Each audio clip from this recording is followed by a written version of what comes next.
Good morning, good afternoon, or good evening. I don't know where you are. Welcome to this webinar. I'm Michel Massard from the European Commission.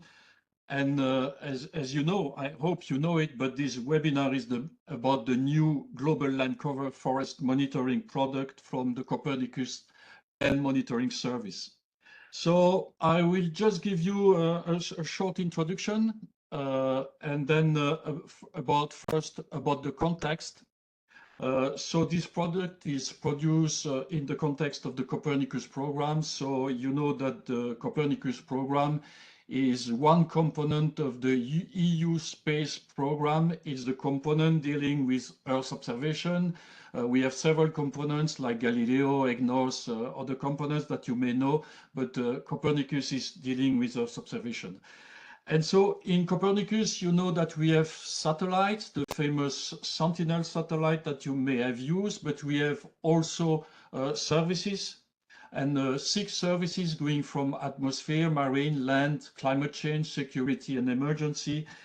And today we will speak about the land service. And the land service is managed by the Joint Research Center in collaboration also with the environmental agency, the European Environmental Agency in Copenhagen. And the advantage of Copernicus is that it's an operational program, it's not research, it's also a sustainable program, so it's a long-term commitment of the European Commission. And also all this information which is produced, the product, the data of Copernicus are free and open to everyone. And so with Copernicus, we have a specific target and we try to understand and to feed key policies. At European level, it's mainly the Green Deal, but also the deforestation regulation, the new deforestation regulation. And at global level is, of course, the Sustainable Development Goal. And so that's a little bit the context. And so GRC, who is producing with some industry partners this global land cover, has a long history of global land monitoring. We can start more than 30 years ago in the tropical forest with the Trees project. And also in 2000, we produced this Global Land Cover 2000 based on spot vegetation. It was at that time 1 kilometer resolution product. And so that was clearly before Copernicus. Copernicus started operationally in 2013. And there we started to produce this Copernicus Global Land Cover 100-meter resolution based on ProbaV satellite. It was before Sentinel. So we started 2015 and produced annually 2015 to 2019. In 2020, there has been a very successful project from ESA, research project called World Cover. And ESA with Vito, indeed, has developed a 10-20 meter resolution product based on Sentinel-2 and Sentinel-1. And we have taken, in the context of Copernicus, we have taken on board this new project and this successful project and the result to be included fully included operationally in Copernicus. And so it's the product that you will see today is a very important product for several reasons. It's not research, as I said, it's operational, and it's a long-term commitment. That means that we will produce this product annually for the 10, 20 years maybe coming on. It's also the involvement of top companies, industries in Europe, I mean Vito and GAF. So it's not research, it's not academic, it's really industry involvement in this. And we pay a particular attention to the accuracy of the product, and we have a strong validation component in this product. And of course, it's state of the art. The methodology, it's fully documented. And as I said, it's based on Sentinel-1 and Sentinel-2 data. So now I can come back to the agenda of today. We have 3 main sections for the presentation of the product. Then we will have the two testimonies of land cover user at global scale, I mean FAO and GIZ. And then we will have the third part, which will be a panel discussion with FAO and GIZ, but also we will answer to some of your questions that you may post. So if I give you some background, some information about the webinar, I suggest that we have the camera off in order to ensure a stable connection. So as I said, there will be a question and answer session, and you can pose these questions on Slido. So you have the QR code here, but you have also the link to the Slido in the chat of this WebEx. Recording will be available, so we will record. And so if you have to leave for another meeting, so you can come back and have, I think it will be in 1 week that this will be available on the CLMS playlist. And so you will have the address. All the questions, we will not be able to answer all your questions. And so we decided to put them on and to publish the answer to your questions on a PDF note on the event page of the CLMS website, so you will have the answer to the questions. And then at the end there will be a survey, so if you have time you can complete this survey, a short survey about this event. I think I will it's good for me. So I will give directly the floor to Vito and to Gav to tell us more about this product and to give us the specification and the details. So Ruben, the floor is yours. I just have to stop sharing this screen.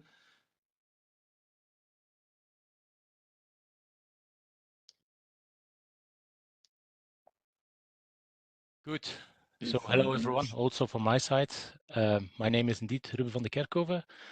I work at Vito Remote Sensing in Belgium. I'm also the service manager for the LCFM service. So in my presentation, I'm going to give a bit more background on the rationale of the Copernicus Global Land Cover and Tropical Force Monitoring and Mapping Service, or in short LCFM, and also introduce you to the product suite. Following my presentation, my colleagues Daniel Zanaga and Andrea Giulea from GAF will dive deeper on the different products that are already available from the service. So first of all, let me start with some context on why we need LCFM. I think Michel already nicely introduced it in his presentation. We have already a whole legacy of land cover products available. However, often these land cover products, they either come at a low resolution, 100 meter to 100 kilometer. So you saw the 100 meter Copernicus global land cover layers, which are available for the years 2015 till 2019. And often these products, they're also annual products, or epoch products. So actually they summarize the land cover state for a certain year. However, as everybody knows, our Earth is dynamic, both in space and in time, which can, for instance, be seen here on this image on the left, which is an image from a taiga forest somewhere in Siberia. So in most of the maps, this is pixel, or this location is actually indicated as tree cover or forest. However, for 7-8 months of the year, this location actually is covered also by snow, and this is actually not seen in the products. Similarly, on the right side, you see an image of an arid or a hyper-arid region. We often, we typically depict this in the maps as bare soil or bare surface. However, in some regions also, or some seasons, there might be also some vegetation over in these locations, and this is also not really captured in the annual maps. Similarly, the spatial resolution, which we have, lower spatial resolution products, 100 meter, 1 kilometer, they actually are limited in capturing the spatial detail which we have on the Earth surface. Yeah, they don't map the linear woody features, or they don't capture the spatial variation which we have in tree cover density. And yeah, what you also miss a little bit in many products is, for instance, what you see here on the right. It is a wetland region. The wetland regions typically have intraseasonal or intra-annual dynamics in water level, and this is also not really captured in many of the currently available land cover products. So with LCFM, actually, we want to go a step forward and really create a dynamic land cover service, a dynamic land cover service which supports enhanced global environmental monitoring, and which can also be used for tailored regional or thematic mapping. In LCFM, we will actually produce a whole suite of products which can serve as valuable input for several downstream applications. So I think that's important to note. LCFM, it's not about a single product. No, it's really about the whole suite of products. The core product is the annual land cover map at 10-meter resolution, which we will produce for the years 2020 up till 2026. What's important is that in this land cover maps, we will really focus on having consistent change mapping between the years. And as such, this product can also serve as a continuation of the existing Copernicus Global Land Cover Time Series, which are available for the years 2015 to 2019. Secondly, within LCFM, we're also going to work on creating and releasing innovative products, such as a 10-meter pantropical tree cover density product, as well as a tree cover presence change product. In addition, we also will improve the temporal resolution of the current available land cover mapping products by creating sub-annual land cover products. So we will go really from the annual scale to sub-annual scale. It means that we will produce land cover products at a monthly and eventually also near real-time temporal resolution. We call them so-called land surface categories. Of course, as this is a Copernicus service, it means that all data products that we will produce will be free and open access. And what's also quite innovative of the service is that we will also release all the supporting training data, which was used to generate the products as part of the service. So some of you might have seen already this product. This is actually the new LCFM Global Land Cover Map 10-meter resolution for the year 2020. We call it LCM10, it's an acronym, but it's actually the operational successor of the World Cover prototype. So technical details of this product will be shared in the next presentation by my colleague Daniel Zanaga, but as you can see, it comes with 11 classes, which are here on the left. And yeah, it's actually based on primarily Sentinel-1 and Sentinel-2 data. The second product that currently is already available as part of LCFM is this one. This is the pantropical tree cover density product. So as the name indicates, it's only available for the pantropics, also for the year 2020, and also at the 10-meter resolution. It depicts the tree cover density in intervals of 10% in each. So this as a first introduction to the products. Now we will dive deeper into technical details and the algorithms of each of these products, as well as the innovations. So first we will start with the global land cover map, the new global land cover map at 10 meter. And therefore I give the floor to my colleague, Daniele Zanaga. Good afternoon, everybody. So let's see if this works.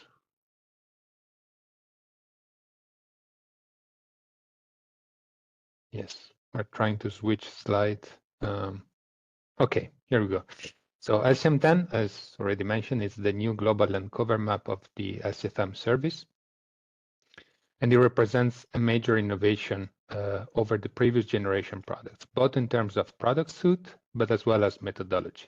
In terms of product suite, it's operational, so it will release to deliver consistent time series and change products at 10-meter resolution based on open data open workflows, and it will be therefore fully reproducible. Regarding the technical innovations, it also marks a major evolution of its technical predecessor, is a workover.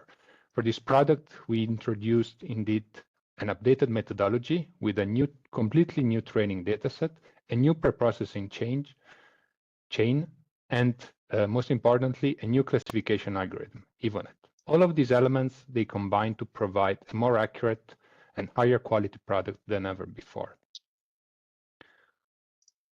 To dive a bit more on the innovations, I'm going to start with the training dataset. So the training dataset that we produced as a global coverage, it's more than 54,000 patches worldwide. It's stratified on land cover and spatially balanced, so it's tailored for land cover applications. And it was collected in collaborations with our partner, IASA, through the use of a new platform, GeoWiki Evolution, which we developed on purpose for this training dataset collection. The novelty of this platform is the use of AI tools, which makes possible a large-scale collection of high-quality annotations at the global scale. The second and also important innovation of this dataset is that annotators have now the possibility to indicate, other than the primary class of an annotated segment, also secondary and tertiary classes, which introduces continuous cover information for the current training dataset, which is particularly useful for classification of very challenging areas where we usually have a continuous transition between different land cover types, even at 10-meter resolution. Last important thing, this dataset, as the other dataset of LCFM service, will be publicly released. This specific one later in the service. We switch now to the preprocessing innovations. The biggest achievement for the preprocessing chain was the development of a new deep learning-based cloud detection algorithm. This algorithm provides a continuous score of the occlusion at the pixel level. And these occlusion scores are used with a new compositing algorithm, which uses the quality indicator to produce cleaner composites and later to reconstruct them in clean time series. These time series are later condensed into annual features, and here you see an example of such annual features that are used from the classification algorithm. Here is a comparison with what we were obtaining in workover on the left and what we are obtaining now in LCM10, and we can clearly see the improvement. With a cleaner signal, we obtain product with less artifacts and more accuracy. Finally, the biggest innovation comes from the introduction of the novel algorithm. This is EVONET, the algorithm that we developed for the classification of our global land cover products. It's a completely it's a deep learning algorithm, and it's composed by two components: a CNN convolutional neural network component, which is dedicated to the extraction of spatial features, and the pixel estimator, which provides the final prediction for the target probability. The current algorithm is able to merge the advantages of CNNs and pixel classifiers because it preserves high spatial detail and is able to learn and leverage contextual information, which is particularly useful in land cover classification for specific features. All of this is combined into a lightweight, efficient, and robust architecture, which is particularly suitable for an operational service. To give you an idea of the improvements that were obtained thanks to the innovation that I just presented, I have this small example from Cali in Colombia. This is the RGB imagery. This shows the workover map over the area, which was already rather good. And this is currently the LCM10 map. Now we can clearly see the improvement, especially if we go back and forth a couple of times in certain classes like cropland, built up. Specifically, the roads are much better mapped. There's much less salt and pepper noise. So we obtain, in general, an improved product. I want to conclude this part of the presentation by showing just another couple of examples to give an overview and feeling of the new product. So this is Gran Chaco in Paraguay, an area that underwent extensive deforestation in the last 20 years. And this is how it looks in LCM, and we can clearly see the areas, the deforested areas. We have another example here of also very interesting ecosystem, the largest mangrove forest here of the world, the Sundarbans, between India and Bangladesh. And this is how it's mapped by LCM10. So LCM10, of course, also bears the mangrove class and allows the monitoring of this ecosystem. The last example I have is in Saudi Arabia desert, this array of pivot irrigation fields, and we can see how the product successfully map active cropland and distinguishes them from inactive ones. And this was my last example. So with this, I give the floor to my colleague, Andrea Giulia, for the presentation on TCD. Thank you, Daniele. Good afternoon, everybody. I'm Andrea Giulia from GAF. We are leading the implementation of the tropical forest monitoring component within the LCFM service. And I am pleased to introduce you in more detail the new released tree cover density 10-meter product, or TCD10, a pan-tropical dataset supporting deforestation monitoring, biodiversity conservation, and EU policy implementation.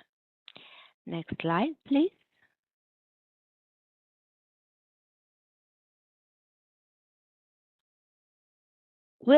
Which are the characteristics of this new product?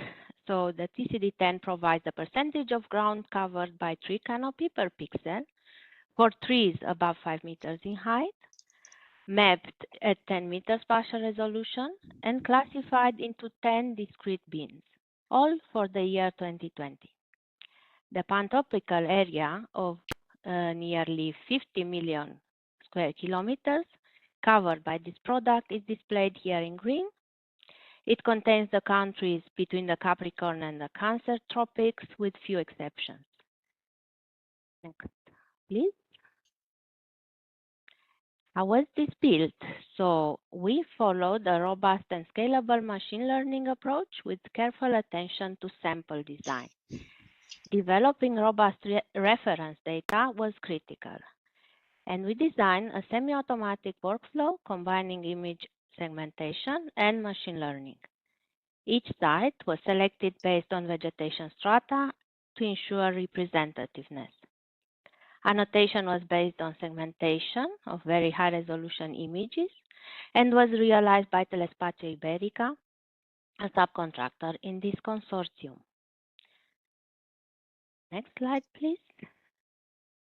Here we can see the training dataset displayed that includes over 17 million annotated points from around 7,000 sample locations situated all over the covered pan-tropical area.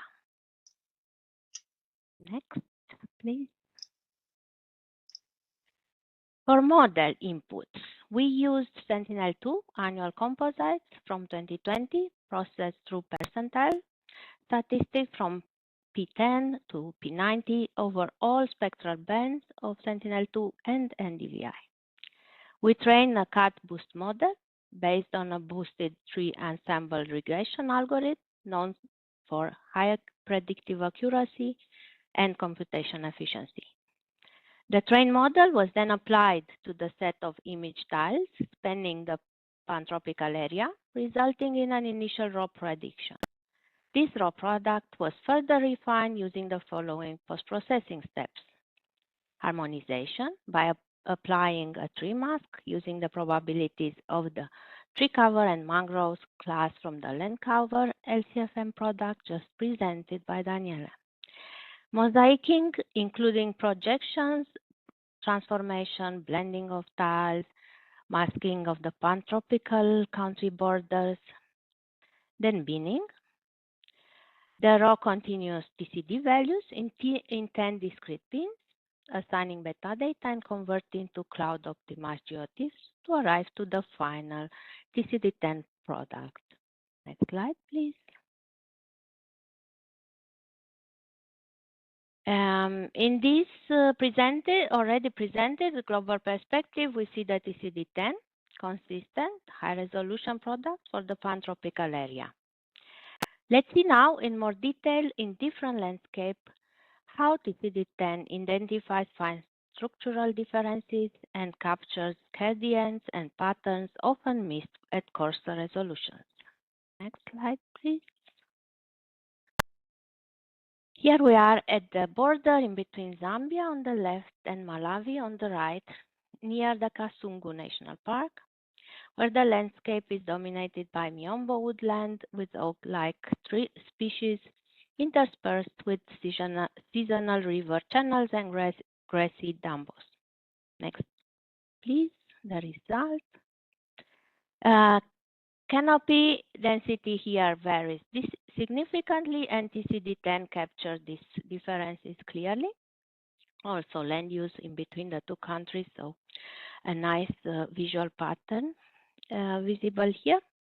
Next slide, please.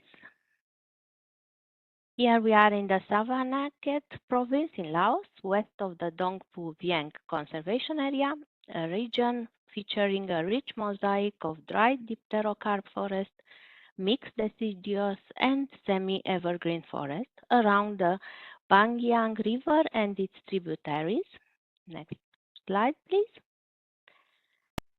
Rivers that we continue to see also in the TCD result, as the structure and the canopy openness vary across the mosaic, and TCD is able to reveal these subtle patterns in detail. And last slide from my side. So in conclusion and outlook,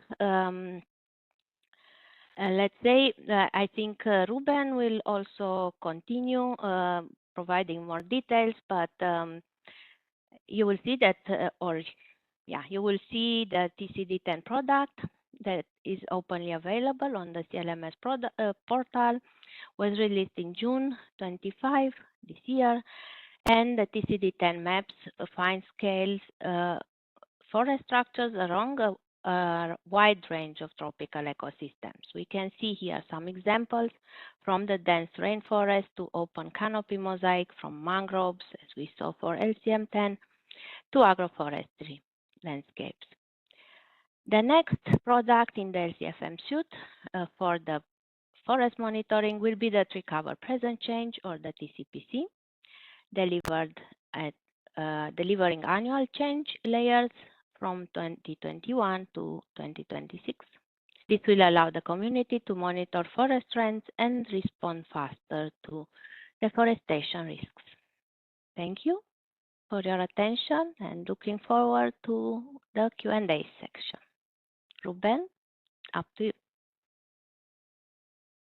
Yeah, thank you, Daniele, and thank you, Andrea. So we've seen now the first two available products from the LCFM service. So I will give you now a little bit more details how you can access actually the products, and also where you can find all the documentation. So yeah, as already said by Andrea, the products, they have been released already a couple of months ago. They are now they were released in June at the ESA Living Planet Symposium, and the products are already 3 months available on the Copernicus data space ecosystem. So if you would go to the Copernicus browser, which you can actually see here in this video, you can actually visualize both the land cover product as well as the tree cover density product. Using the built-in features of the Copernicus browser, you can, for instance, compare the different layers, as you see here in this image. But you can also actually download tiles from the products from the same browser. So both the LCFM, both the land cover and the tree cover density product, they come in 3x3 degree tiles. So you can download single tiles from the browser. If you are interested really in the global or the pan-tropical products, I would recommend that you directly access the product from the S3 storage on the Copernicus data space ecosystem.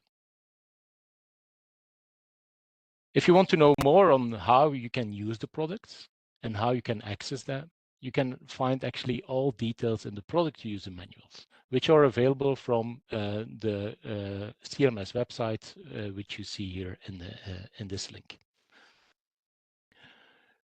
We currently are also working on the validation of the products, as well as the description of the algorithm. So currently on the land.copernicus.eu website, you find already product user manuals, but soon also the product validation report, as well as the algorithm theoretical baseline document, which describes the algorithm, will become available. So as the validation is still, let's say, in progress, nearly finalized, but still in progress, we don't have like the final figures yet on the accuracy of the different products, but estimates show that it has about an 80% overall accuracy for the global land cover map. And for the tree cover density product, we reach about a 10% mean absolute error. So these are now the first available products from the LCFM service, but as already introduced at the start, LCFM will release a whole suite of products.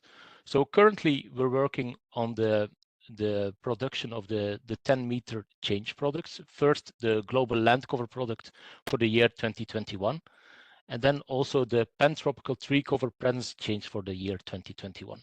So these are scheduled for release in the second quarter of 2026. So stay tuned for more updates and on this. So you can, for instance, follow the different social media accounts of the CLMS to get notified when these products will become available. So first we will release the products of the year 2021, but this of course will be followed by the subsequent years up till 2026. In addition to the 10-meter change products, we are currently also ramping up the let's say the products with the seasonal products, the sub-annual products, the land surface categories. So we will initially release monthly land surface categories for the year 2020. This is also scheduled in more or less in the second quarter of 2026. And then for the subsequent years, this will also be later in the service. Regarding the training data sets, we have now finalized both the collection of the land cover training data set as well as the tree cover density training data set. So we are working on the documentation and the quality assessment of all these data sets. Once this is completed, this will also be released to the public. So with this, I want to conclude my presentation. So I think we can now move forward towards some testimonies from the user side. Thank you very much, Ruben and the others. Now, yes, I will give directly the floor to two testimonies, institution working at global scale on the UN side, but also on the European member state side with the FAO and with the GIZ Development Agency in Germany. I want to recall that if you have some questions, you can post them on Slido. Don't be shy. You can be anonymous on Slido, so you can post any question there, and we will try to answer them after these two presentations from FAO and GIZ. So I give the floor now directly to Livia first for FAO. So yeah, you have the floor. We are perfectly on time. So Livia, for 15 minutes, that would be nice. Thank you.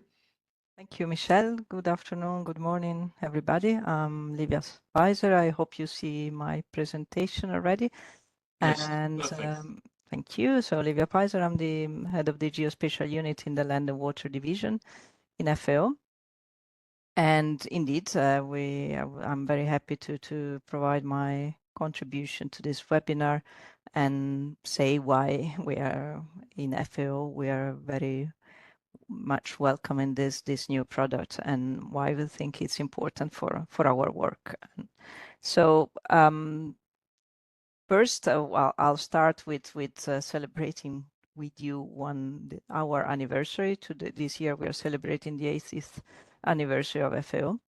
And as part of that, we are going, through our archives, and we also going back to our constitution, and the first article of the constitution says very clearly what is our mandate, and that is about collecting, analyzing, interpreting, disseminating data on food and agriculture. And that's where it already becomes clear why land cover data is important. We do that mainly through our flagship publications. Well, mainly one way of doing it is through our flagship publications. We have a number of them, and so including, for example, the world's forest, the status of world's forests, or the status of food security and nutrition, food and agriculture. All these data, all these publications and data build heavily on land cover data like the one that we've just seen. And more than that, this year we are now introducing a new flagship product that is the status of land and water for food and agriculture, or SOLO. Will be published at the end of this year. This is the third edition of SOLO, but is the first time that is it is now considered a flagship publication of FAO. And in this specific report, land cover data is let's say at the basis of the most important analysis and data and analysis that we provide through with the report. So that is to say that, well, in addition to that, of course, we also contribute to SDG monitoring. FAO is custodian agency of more than 21 indicators. And some years ago, in my team here, they developed an analysis of to what extent land cover and land use products contribute to the different SDGs. This was through a consultation of very broad expert consultations, and you can see that there's only maybe 3 or 4 SDGs where land cover and land use is not considered relevant. In most cases, it is a key component of a successful SDG monitoring. But this is on a, let's say, on a higher level normative type of analysis. That is, of course, part of our core mandate. But at the end, what we really need to do, what is really our mandate, is eradicating hunger around the world. And this is still very important because 673 million people, as the Status of Food Insecurity 2025 reported, are still go hungry today. And this is that's the core of our goal and objective, is to support countries in reversing this trend. So to do that, it might you may think that it's not so important for the woman in this picture understanding what land cover is around her, because she knows directly. But in reality, that's not the case, because land cover data can really support best improved policies and recommendations and advisory services for farmers, so that she can improve and get more yield, for example, from the maize field that she has. And also, I think this picture is also nice, because if we could make have a poll, a survey here of and ask you how you would classify the land cover in this picture, you would already have an understanding of how many different views we can get. But I'll come back to this point later. So that's to say that we in our work we use land cover for addressing a number of key questions, both a global high level but also for on the ground for supporting farmers and rural communities around the world. So some of the questions that we ask and that land cover is helping us to answer are, for example, is my land suitable for this type of crop, or how much water is being used in my country for agriculture, and how is land degradation in agriculture progressing, or is a project that I'm implementing, is it being successful in halting deforestation, for example, or how much cropland has been flooded or destroyed or bombed.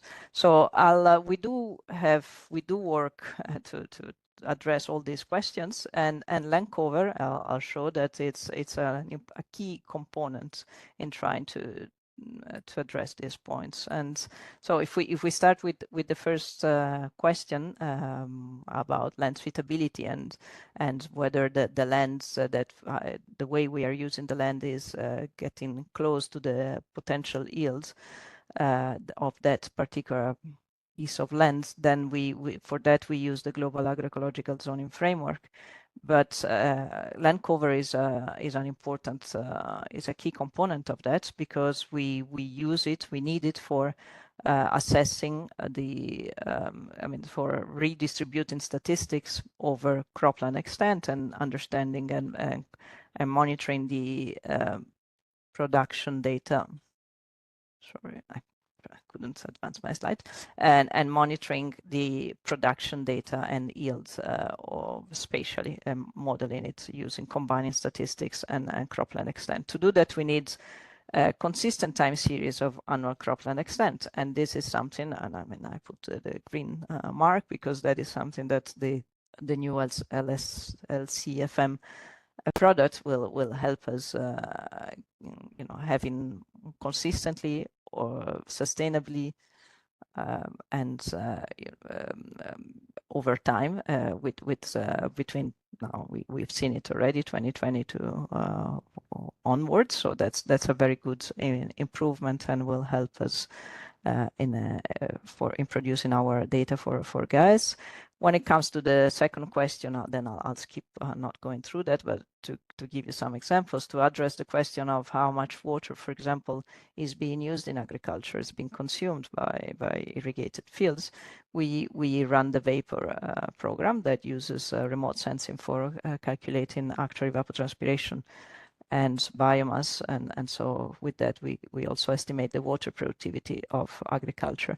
And I mentioned that also because we are very happy of the collaboration with the Copernicus Land Monitoring Service, because starting in December 2025 there will be another key global product of the Copernicus Land Monitoring Service. That's the global evapotranspiration product that is in line with the vapor methodology. So that's another very, very successful example of our collaboration with Copernicus. Also in this case, what we need in terms of land cover is of course also seasonal dynamics, because to understand how much water is being used and consumed by vegetation, we also need to know the vegetation cycles, and particularly in areas where one season is irrigated and the other season is not. Seasonal dynamics are key for estimating appropriately water productivity in agriculture, and maybe hopefully in the future the next Copernicus product will be irrigated area. That would be another very useful product that we can develop together. Another example is using land cover data for estimating impact of conflicts in this case, or floods and disasters in general in agriculture. This specific example that you see here is part of the recurrent, unfortunately, assessment that we do over Gaza Strip, and this one was used among many other data sources to inform the latest IPC assessment, which officially declared famine in Gaza Strip. So that's in this case what is needed is mainly very high, or high at least, spatial resolution data on cropland extent, and again consistent time series. So all this we have through this through the new product that is being launched. But of course, there's still challenges, and to address to explain some of these challenges, I'm using this map that you see here is the map of agreement of on global cropland. This is a product that we use to let's say combine different data products on global land cover products and try to estimate the cropland extent by comparing the agreement by evaluating the agreement of the different products. So the blue is where 6 layers are aligned in classifying cropland, and red when there is only one.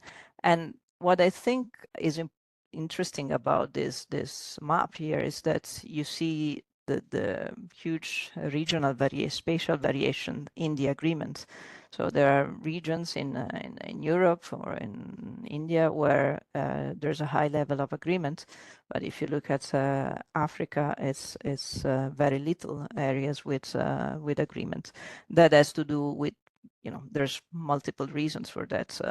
Well, starting with the farming system, that the fragmentation of farming system varies, of course. Another important aspect is the availability of ground data of field observations that can better inform the land cover and cropland, particularly in European countries and not so in Africa. Also, it has to do with land cloud cover, all these type of things, but a lot also has to do with how we classify cropland and agricultural lands.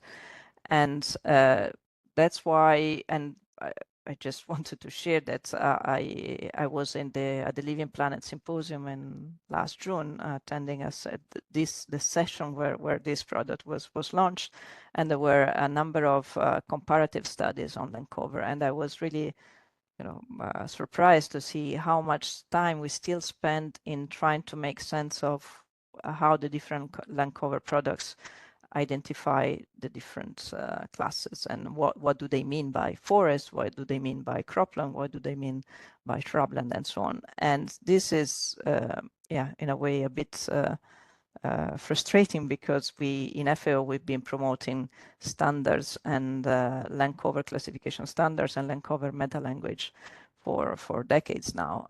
So the result is now that we have an abundance of data, but still scarcity in information for decision making that is ready to be used. What we do for that, as I said, since decades already, we produce and we maintain land cover legend registry. That's a registry of land cover legends that is compliant to ISO standards.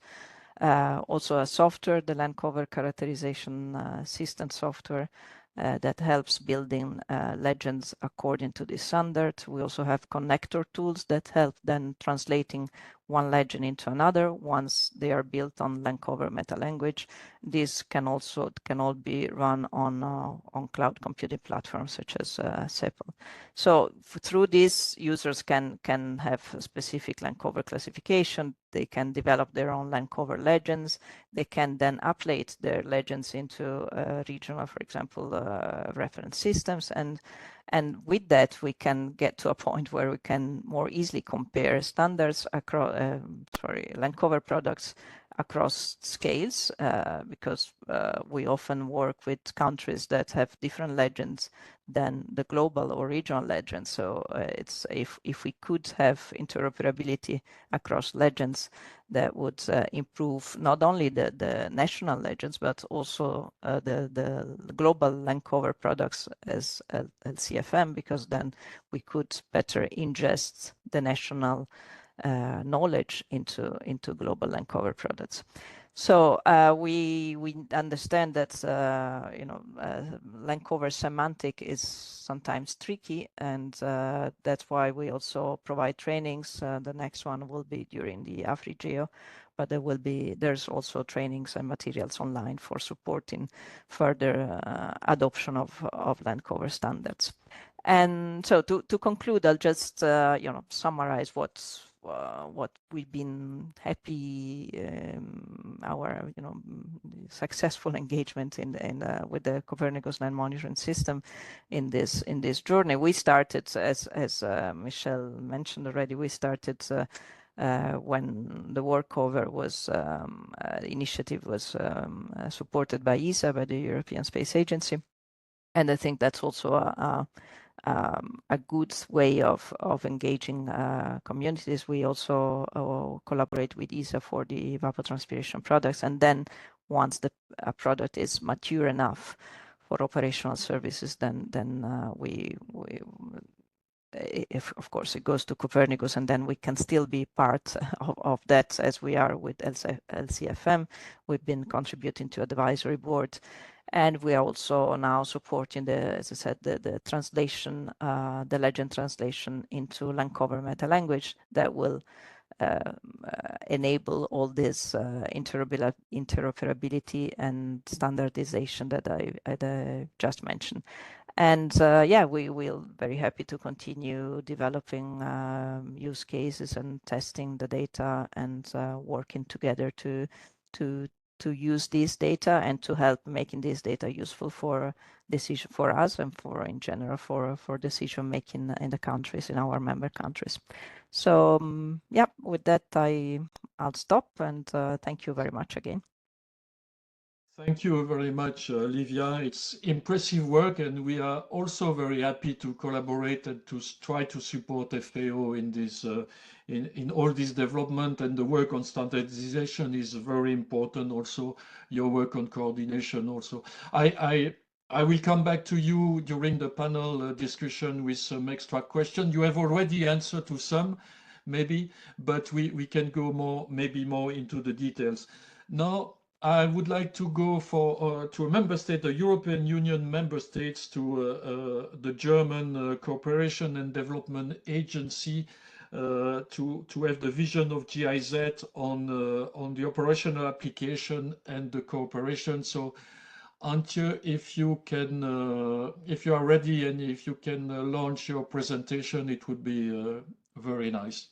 Thank you. Yes, thank you very much. I'm just trying to get the presentation uploaded.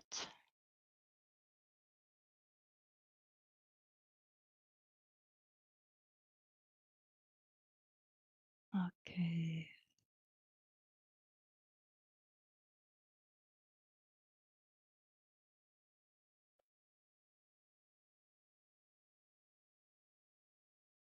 Are you seeing the presentation? Yes, in but presentation mode? No, not yet in presentation mode. Okay, just a second.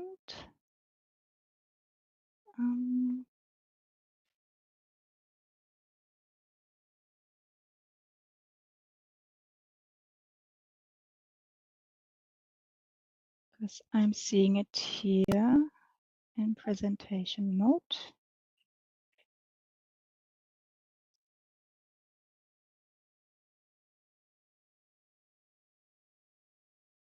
How about now? No, not yet. Maybe you have to share it from the application, saying that application, sharing the application. Okay, let me the check. PowerPoint application, not the screen, maybe.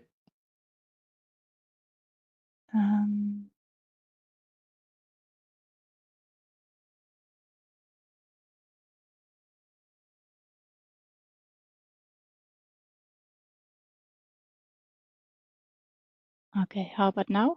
No, not yet. We see the presentation, but not in presentation mode. Okay.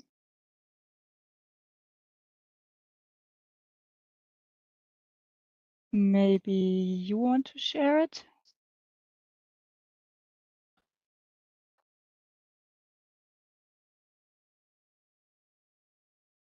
Sarah, would you be able to share the presentation directly? Yes, I'm going to try to share. Wait. Okay, thank you, Sarah. A few seconds.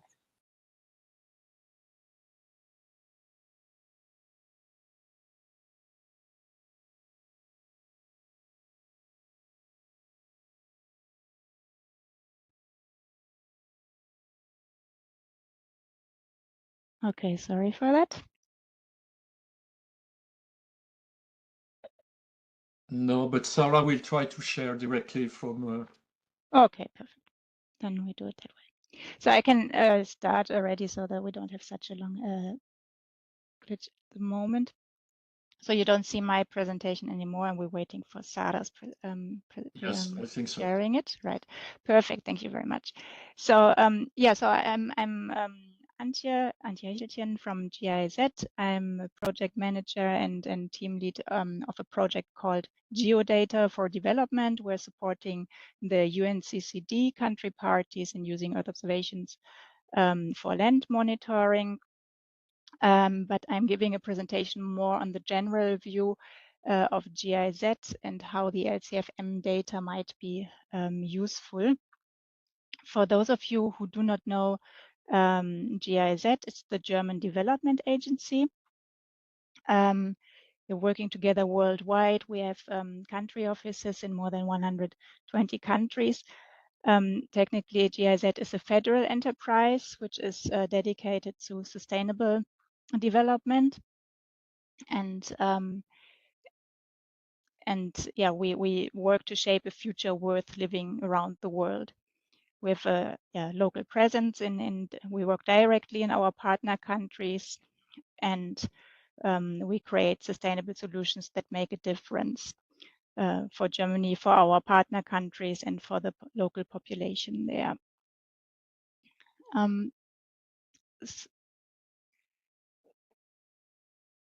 So the next slide would be nice to see because it's a map where you don't have the presentation up, right? Do you? I was sharing, but you can't really, right? You can't really see? No. No. So, haha, I don't know. We were only seeing the file explorer with the file. Did you open the presentation? No. Yeah, I open it, but it doesn't. I don't know why. It's a different screen. Maybe try to open it again and share directly the presentation. No, because my problem is that I have share, but I have application, and then I have entire screen on Windows, so I can try entire screen as I. So, are you seeing the presentation now? Yes. What about now? Perfect. Yes, perfect. Okay, great. sorry. Thank you so much. So we can move to the next slide. Thank you so much, Sarah. That's very kind. So well, GIZ has a global mandate in many areas, and since many decades, GIZ has used remote sensing and GIS and Earth observations in projects in the countries. Usually this is not like the main focus of a project, but the data is something to support the aims of different projects. Here is a map of GIZ projects that are using Earth observations data. The darker red, the more projects are there in the country. So this is just to illustrate that we have a global, well, we are working with those data in many countries and all continents worldwide. We are currently updating this map, but this is the most recent version I have right now. In the next slide, you see we did 2 surveys. They are also being updated right now, but one is from 2014 and one is from 2018, showing in which sectors we are using Earth observations data. So, and as you see here, a majority or many applications are in the area of vegetation and forest and biodiversity, also rural development and agriculture. And this is to dive in a little bit, I will just show you some examples of a few selected projects.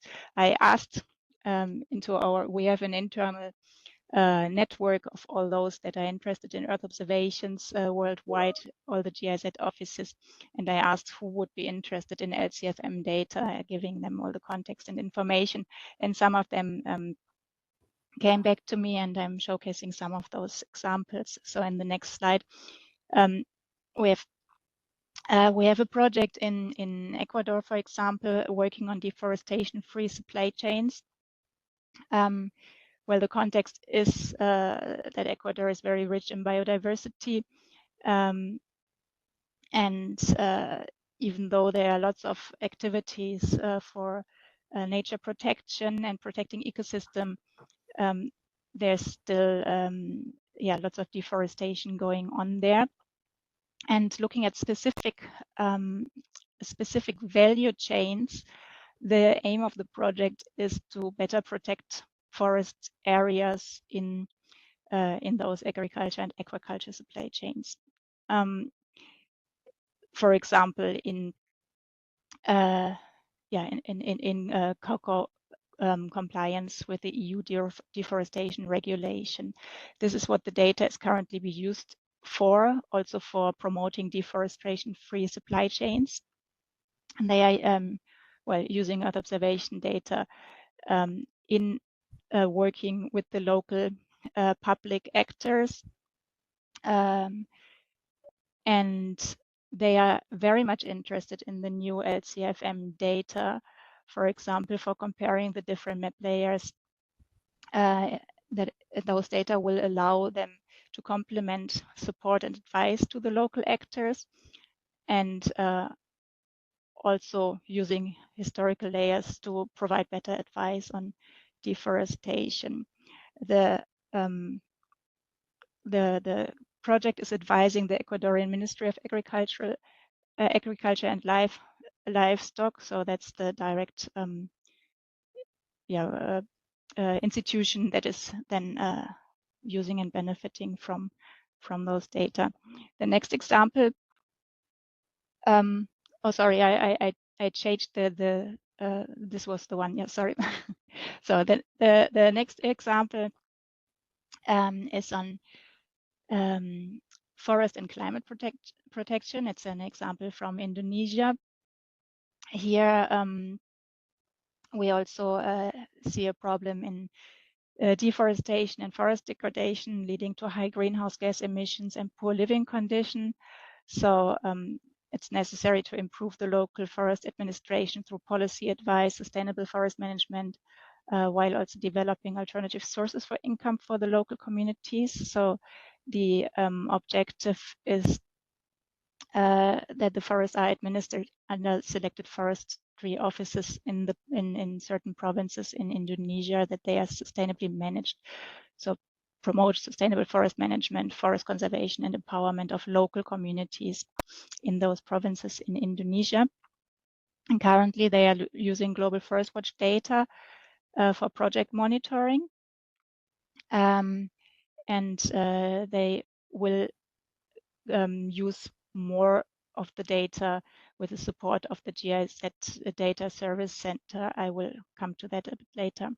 So the potential use of LCFM data is, well, the spatial resolution is higher than the tree cover loss layers that we currently have. And the annual land cover maps allow the monitoring of protected areas and the maintenance of forest cover. This project has a certain indicator to monitor the project, which is about protecting and conserving the natural forest in protected areas. And if you only look at deforestation, you don't get the whole picture, because in other areas there are also positive changes where forest is being regrown or planted, and you have a reforestation.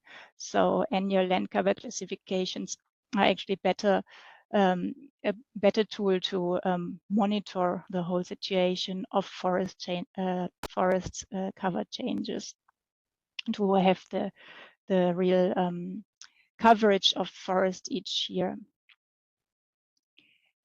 Then I have another example from Central Africa. This is also about national parks in Cameroon and also in Chad. There it is. It's about securing the boundaries of protected areas and eco-development in those areas. It's an area where you have it's a very valuable area for species like elephants, lions, giraffes, who are of course threatened by the decreasing quality of the ecosystems. And the pressure on those and on the parks is steadily increasing. So the objective is then that the living conditions of the local population on those national parks, on the edges of the national parks, are improved, and the pressure of the national park is decreased accordingly. So here, it's, of course, as I said before, the focus is not always. It's never only on the data. It's on the people, and working with the people directly to improve the living conditions. But using the Earth observation data to monitor land use, agricultural expansion, and forest dynamics, and they are currently they're using satellite imagery, but they are also using drones for very high resolution maps, and they are very interested in using LCFM data as a complementary data set to the current approaches that they are using. So they say the integration of the Copernicus as LCFM data would enable them to broaden the scale of analysis and ensure better complementarity between local and global data. So while in other examples, the LCFM data are the ones that are giving the finer resolution. In this case, they are giving the broader resolution for giving it more the complete picture. We have a GIZ internal data service center, which is serving all GIZ projects worldwide. They are currently developing a cross-country forest monitoring web GIS for Mesoamerica, where they are supporting currently 3 specific forests in Central America, who are using Earth observations data for monitoring purposes, and they have the need to to store those data sets in a centralized corporate system. So this is now a little bit a different focus. It's not in the country, but it's within GIZ. So they are implementing the GeoPortal tutorials, trainings, processing and visualization of intervention areas, indicator definition workshops, and much more. They would also be very interested in using the higher resolution LCFM data for more accurate monitoring of tree cover loss, and also the land cover data products for conversion attribution, and also tree cover density for improving the monitoring of reforestation and rehabilitation measures.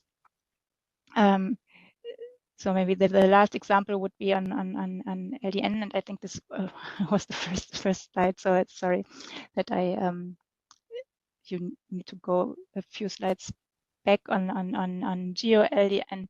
It's the exactly, thanks.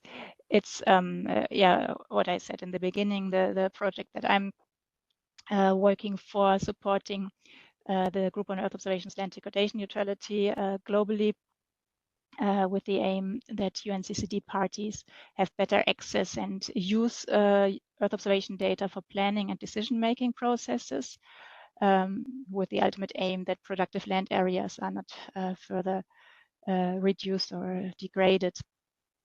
So GeoLDN is using Earth observations data and actually helping governments to use Earth observation data to prioritize their interventions, monitor manage land better, and report on SDG indicator 15.3.1. And there are 3 sub-indicators: land cover change, land productivity, soil organic carbon, and trends in land cover are a very strong indicator in monitoring land degradation and the overall ecosystem health.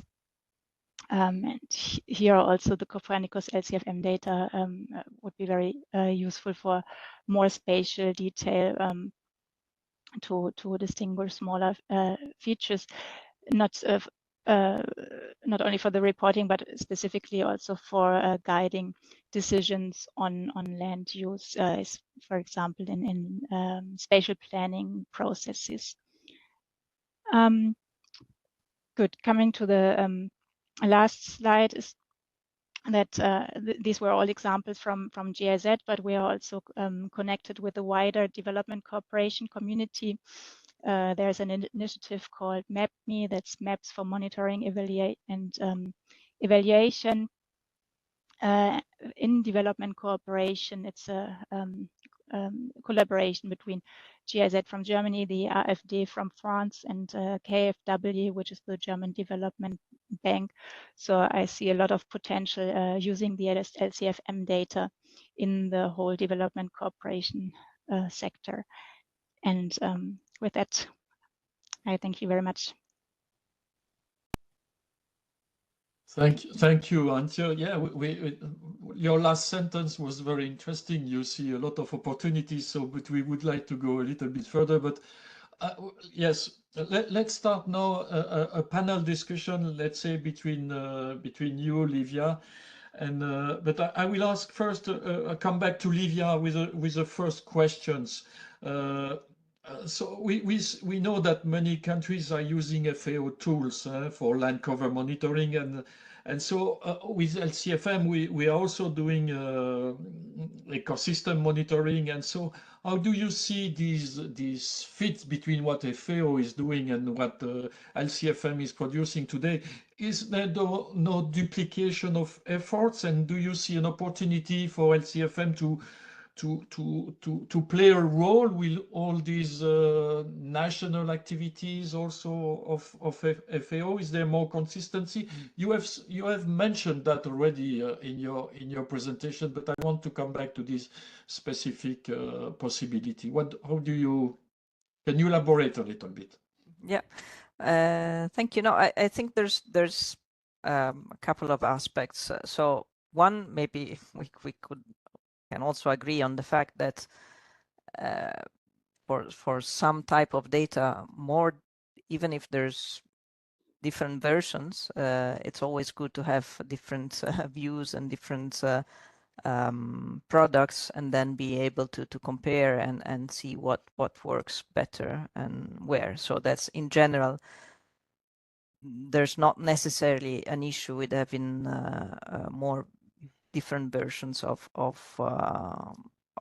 let's say land cover, particularly because there's no absolute truth on that. So, but having said that, of course, we need to be mindful of the resources use efficiency, and we don't want to duplicate efforts when it's not needed.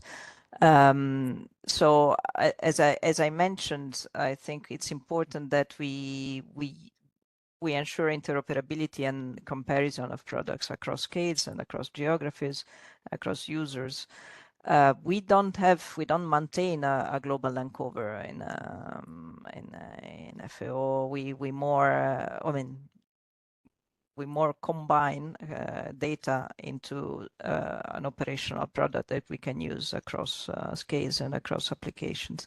So in that sense, LCFM would be definitely will be definitely, and is already been will soon be used as input in our tools and data. So for example, for vapor, we've always been using the Copernicus land cover to identify evapotranspiration, so water consumption in agriculture, in croplands, as opposed to other land cover categories. And we will, as soon as possible, and will soon switch to this new product. And the similar example is valid for the GAES, for the global agroecological zoning. When we do land cover, we in most cases do land cover at regional, national, or subnational scale. Because we often see that at country level, the global products still are far, sometimes from being perfect when it comes to the identifying croplands and other types of agriculture. So in that case, I think it's good to have this variability of products across scales, because in many countries there's no national data, and then we need to rely on global data and try to improve them if possible. Or and then there needs to be a feedback loop whereby our national subnational data can then eventually improve the accuracy of the global product. And again, for facilitating this process, this feedback loop, standards and interoperability are key. Is that yeah. yeah. Thank you. That's promising indeed. If I go on with you, Olivia, and then I will. So how? Yeah, there is a. How do you see this gap? Because we are producing this information, but we don't know if it will be used for policy implementation on the ground. So how can FAO help us to, or yeah, we have to do something, of course, but how can you help us to bridge this gap between this technical development, which are, yeah, technological development, and really the use on the ground? Do you see a way to make this link more easily with you? Yeah, so I think the most important thing you are already doing, let's say, that is providing operational open access land cover data at high resolution, and that is there to stay. Because in the current, global uncertainty, knowing that this product is going to stay is based on Sentinel, that is already, let's say, and is open and will remain open, that is already a very important step for ensuring adoption at country level. So you are already doing the most important part, I think. But we are there to support, of course, the countries in making good use of this wealth of data that you're making available. We, as I mentioned, we are already collaborating. We are part of the LCFM journey, because we are already actively supporting the team in and helping in the translation of the legend of LCFM into land cover meta language, and that is already a practical step towards interoperability of products between countries. So once country, I mean, the first type of reaction that you have is a country level, that they have their own national land cover, and then they want to see how well that compares with the global products. And if we can facilitate this process, then there's higher chances than the next year, next season. there's a higher, an easier uptake of your product into the decision-making process at country level. So we also already work a lot on capacity development, and having the methodologies as open source is also an important part of building trust and capacities in countries. So yeah, we are already together on that journey, and I think we are going in the right direction. No, as I say, we are very, very happy to collaborate with the FAO on this, and knowing your expertise and your link to the field and the long expertise of FAO. I want to move quite a similar question to Antje. As I say, it's for us we believe it's an innovative data set, this LCFM, based on Sentinel-1 and Sentinel-2, with this long-term commitment, sustainable and fully validated, and with a specific attention on validation. But well, it's not only, we want it to be not only available and easily available, but used again by decision makers and operators in the field. So do you have an idea how we could ensure this use by the operators really on the field? Yes, thank you very much. Yes, indeed. It's to be used. It's not so. First of all, it's really great that this data is openly available, easily accessible. But as you said, that's not enough to ensure that the data is being used. So well, of course, for data to be used, there is one aspect. It needs to be useful data, of course. So decision-ready data, ideally that are following standards, and I think that's a given for these data sets. So how do and this is then where capacity development is coming in, and there in my view, it's not enough to have single trainings or single webinars that are isolated out there. These are things that are sparking an interest, but they are not sustainably ensuring that data is being used. So what is needed is a more continuous learning and accompanying data users. So for example, ministries or planners or yeah, whoever's using the data for a continuous learning process. We have good experience with having fixed teams in countries that are being accompanied over a longer period of time, and these teams are built of people from different sectors, so different ministries, different agriculture, environment, planning, different sectors, and we see that a mix of presence, so in-person trainings and then in between virtual trainings works quite well. If the group has a specific interest, so letting them decide what is exactly the question we want to answer with this data, what is exactly the gap we have, and then designing tailored training that are responding specifically to the needs.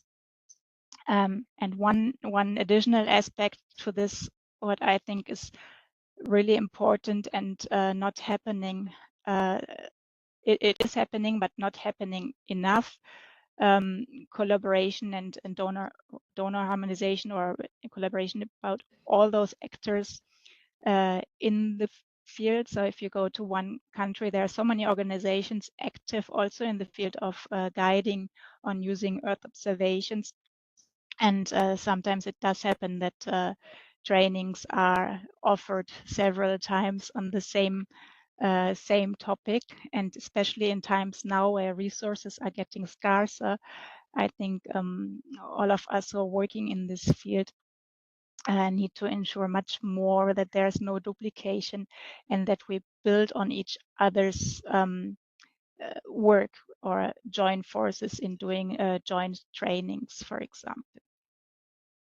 Thank you. That's a good message. I think more collaboration between us, and then and also yeah, not only webinars on the web, but also presence in the field, and that's where you can be very useful for us to make this link to the field people, and to, yeah, that's, so we have to collaborate. That's clear. That's clear. Yeah, we don't have a lot of time, unfortunately. I would like to go back to Sarah to see if we have some burning questions on Slido. If there is something which is, yeah, I think there are questions, but if there is one or two or three which are very important. Okay, here we have 36 on Slido, but I think we will address more with the PDF. I'm just reading the two that are more voted. So the first one is how is the alignment between global and pan-European products, so land cover and TCD? That's a crucial question. Ruben, do you want to take it or is it for Gav? Well, let me start. Maybe I can complement. First of all, yeah, I think for the forestry products, TCD, it's rather easy. It's restricted to the pantropics, so there is, let's say, no overlap except for some of French Guiana or some of the French overseas territories. For the land cover products, yeah, of course we have very good products over Europe, like the CLC plus backbone and also the high resolution layers. Of course, these have different specifications. The CLC plus backbone is available for 2018, 21, and also 23, I believe. So here's the map is for 2020. So currently the products they are a bit separately produced. We are working on together also with the EEA on how the products can be harmonized towards the future. I think there is also the standardization of the legend systems is an important topic which we are currently also addressing with the help of the ETC, and also FAO is also involved there. So yeah, I think this is what I can answer now. I don't know if somebody else wants to complement, or we jump to the second question. Perhaps I can add something specifically for the harmonization between within the LCFM service between the global land cover map and the tree cover density product. Our colleagues at GAF did an extensive quantitative comparison of the two products to answer specifically to this part of the question. And the products show a 98% agreement. So 98% of the pixels shared between the two products agree. Of course, there's the products are not perfect, so there are some errors on both sides. The accuracy is not 100%, and in the overlap of these errors, there might be some limited inconsistencies. But overall, because of the way we implemented the products, so there is a partial overlap of methodology starting from the input features, partially on the training data, and during the post-processing, there is already an implicit alignment between the two products. But users should, so I think it's a very good question in this sense, because it highlights the fact that users should be aware that the two products anyways are produced with two different training data sets, because it's two different purposes and two different algorithms. So they are going to show some discrepancies at pixel level in certain areas.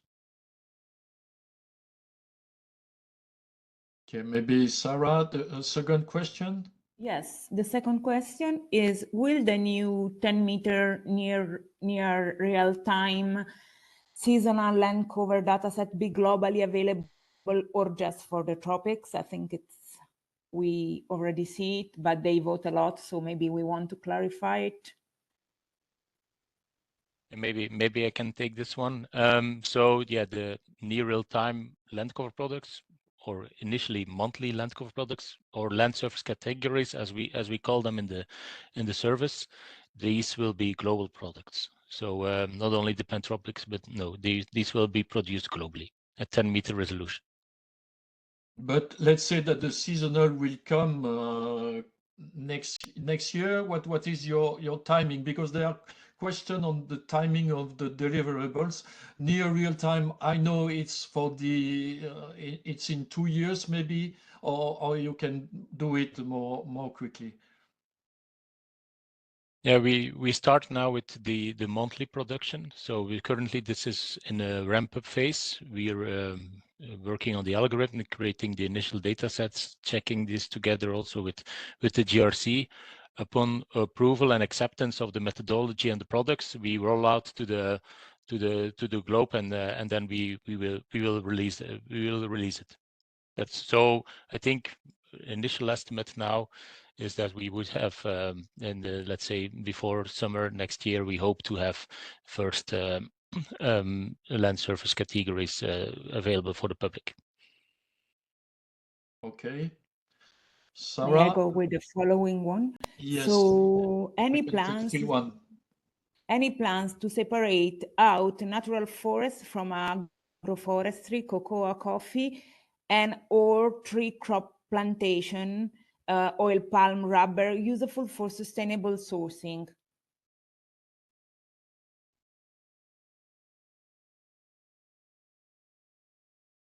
I don't know. It's yeah. Let's say that we are producing. The first element is that we are producing tree cover, and not forest. So that means that the forest, it's we have to discriminate between plantations and all these crop between crops and the trees. So that's something that is not done in the context of this project, but this project, not this activity, this service, but could be done at a later stage, and it will be a top up of this activity. But do you have ideas, Andrea? Yes. Yeah, if I can comment on that. Indeed, we are not doing tree species. We know that I think now it's an ongoing call at the pan-European level. But for us, it's just tree cover density for now, for tropical.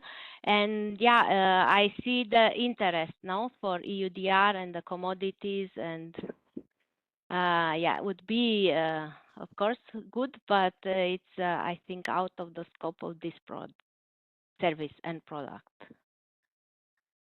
Yeah, but the interest is there, so maybe, you know, for you, Michelle at GRC and EA, you see with the users that there is interest.